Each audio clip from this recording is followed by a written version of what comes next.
I think if I ended up in the first facility with the surgery and everything, I, as dark as this sounds, I am afraid I don't think I would be here, or the cancer would have came back quicker. Hi, my name is Crystal. I am a MPNST sarcoma cancer survivor, and I am in New Jersey. It all started back in February, end of February of 2022. I couldn't pee one night, and my husband was seeing like the pain on my face. He's like, "You sure you don't want to like go to the ER?" And then at one point, I was in so much pain I still couldn't pee, and he's like, "No, we're going to the ER."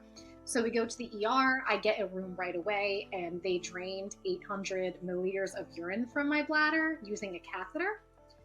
From there, once I was able to pee on my own during that same stay in the ER, they're like, "Okay, you can go home now." The ER did recommend me to go see a urologist, which I did. I was able to get an appointment like 2 weeks later. From there, they gave me a medication for, I guess, going to the bathroom. I think it was called Flomax at the time. I don't really, yeah, it was called Flomax. From there, upon another 2-week follow-up with the urologist, the same thing happened again. I couldn't pee, and the urologist's office drained 600 milliliters of urine from my bladder that time. It was then where I was like, "Okay, is there any other testing we can do?" And they're like, "Oh, you can come back in 2 months and we can do a cystoscopy from our traveling doctor. But in the meantime, you could wear a full-time catheter or learn how to do a one-time catheter by yourself if this occurs again." And I didn't like that answer because I wanted to get things resolved now. And when I asked for a CT scan, the office denied it at first. And then I caused a little bit of a scene, and then they gave it to me. So patient advocacy, folks. So from there, I got a CT scan and a new urologist who gave me the diagnosis of seeing the mass, which at first he thought was pressed against my uterus. He then had me go to an MRI, which then was located in my pelvic area. From there, I saw a surgical oncologist who recommended me to an oncologist, a regular oncologist, who said, "We're going to do some more testing, like a biopsy." So I went to the biopsy, and that's where at first, the first care facility I was at diagnosed me with liposarcoma. But later down the line, that was incorrect. I still went through treatment under the diagnosis of liposarcoma at the time. And it was 3 rounds of inpatient chemo for 4 days. But I was only able to do about 1.5 full rounds. So 1 full round of 4 days, and then only half of the round on the second time because I was experiencing side effects such as bladder bleeding. So they decided to stop chemo for right there. And then upon my third treatment, I went in, they put the PICC line in, and they're like, "Okay, we're still going to test your urine, have you do a CT before we even start chemo that day." And it turns out that they wanted to do this to see if the chemo affected the mass at all. If it affected the mass as shrinking it, then they would continue with chemo. If it didn't, then they would stop it altogether and then discuss surgery. Those CT scans, unfortunately, the mass didn't shrink, and I was still experiencing bladder bleeding. So they decided, "Hey, we're going to take the PICC line out. We're not doing this. We're just going to talk about surgery next." Before that, I was in the hospital, and I was like, "Hey, before I leave, if my surgical oncologist is in the building, can she please stop by my room so we can just kind of do a light talk about what is going to come next for surgery?" She did come in, and she was kind of being almost like nonchalant-ish almost. She's like, "We don't know what's going to happen with your surgery until we get in there. You might end up with a colostomy bag. You might not. We don't know." And when I went to ask, "What is a colostomy bag?" She's like, "Oh, it's a bag that goes on your abdomen where you poop from the rest of your life." And then was like, "Bye," and then just left. And I was kind of very upset and distraught about that. It was then I saw her like 2 weeks later because I wanted to follow up and kind of get more clear answers on what this was going to entail. And she's said the same thing. "We don't know what's going to happen until we get in there when it comes to your bladder, uterus, and everything else. We don't know." And then she said 20% chance of me having a full-time colostomy bag. Never mentioned urostomy or anything. It was then as I was like, my dad, because my dad came with me, he asked, well, could this cancer diagnosis that she had have anything to do with her other medical condition, neurofibromatosis 1, NF1? And the doctor looks at me. She goes, "You have NF1?" And I'm like, "Yeah, I mentioned this in other visits. It's in my, my chart, medical chart." At first, I was very reluctant to get a second opinion because a part of me sometimes doesn't like change. And I'm like, no, this facility has a good reputation. I'm good here. I've been here since like the beginning of everything. I was hesitant to switch because I didn't want to get to know a whole new care team again. I didn't, because that's stressful. Getting to like ones that like what happens, they don't have the best, patient to doctor personality. And I just didn't want to do that because I was comfortable where I was at the time. And then the more people were telling me like, hey, that doesn't sound right, is when I was like, okay, I guess I'll start by online researching and go from there. It wasn't until I found a sarcoma specialist who said, no, you don't have liposarcoma, you have MPNST sarcoma, which derived from my NF1.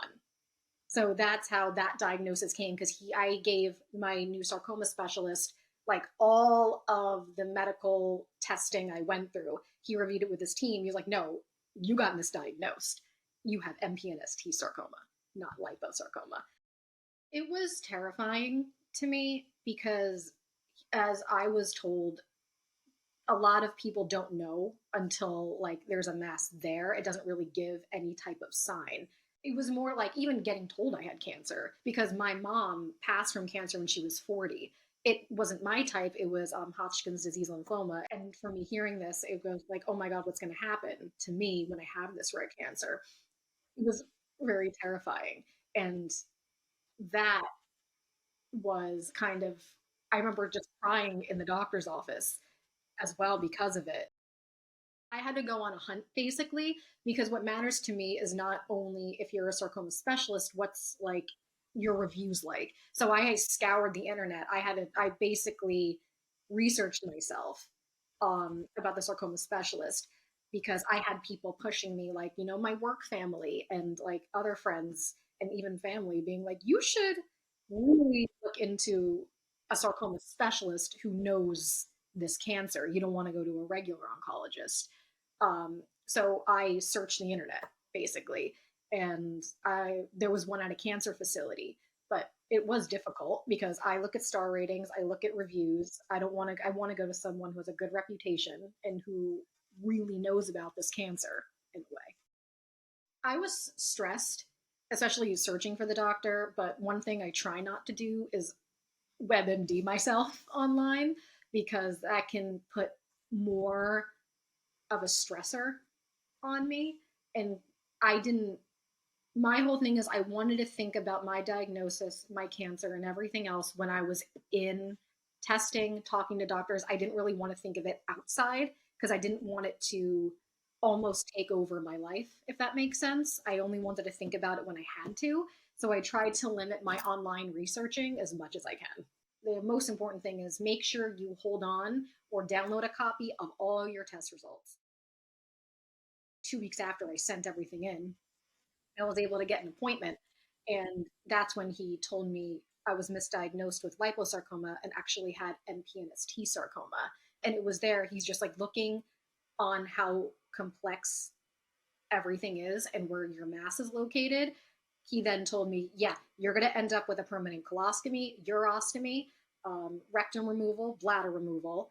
You're going to have a Barbie butt. We also have to put you with a plastic surgeon to do the stomach flap, where they take part of the muscle on the abdomen and flip it over to fill out all that empty space. Since the mass is like also in that pelvic area, we're going to have to do a partial hysterectomy to remove your uterus and fallopian tubes. Basically, he gave me basically the download because he said I met with other people who was going to be joining me in this surgery. And you're going to meet with every single one of them who's going to tell you their part in the surgery and what and why. So after seeing that with that second opinion, I was like, okay, I'm switching. He knows exactly what he's doing. He gave me a care plan right on my first visit. And it was more comforting and more reassuring that I was in the right hands. 12 to 13-hour surgery, I was on the table. I was in the hospital for 2 weeks, trying to recover. They pretty much got me out of the hospital bed the next day after surgery to get me walking. I remember being in a lot of pain, and I had so much hooked up to me. I had like a medical device here. I had I think an epidural in my back, try to alleviate the pain. I had the 2 ostomy bags. I had the surgery section cut on my abdomen. It was probably one of the worst mental states I've ever been in because I was alone. I was in another state. People were able to visit me every day, but it was hard because, traveling outside of a state is a lot as is. Coming home to recover wasn't easy either. I had complications then. My Barbie butt opened up and I had to go all the way back to the hospital to get the other procedure of removing, because I had dissolvable stitches then. So they had to pretty much replace it with nylon. I had to do the whole no sitting thing for another few weeks, and that was mentally draining. But today, I'm so glad I took that leap and that chance. It's so important to not only feel comfortable with the doctor, but to feel comfortable that they know, that they know what they're doing.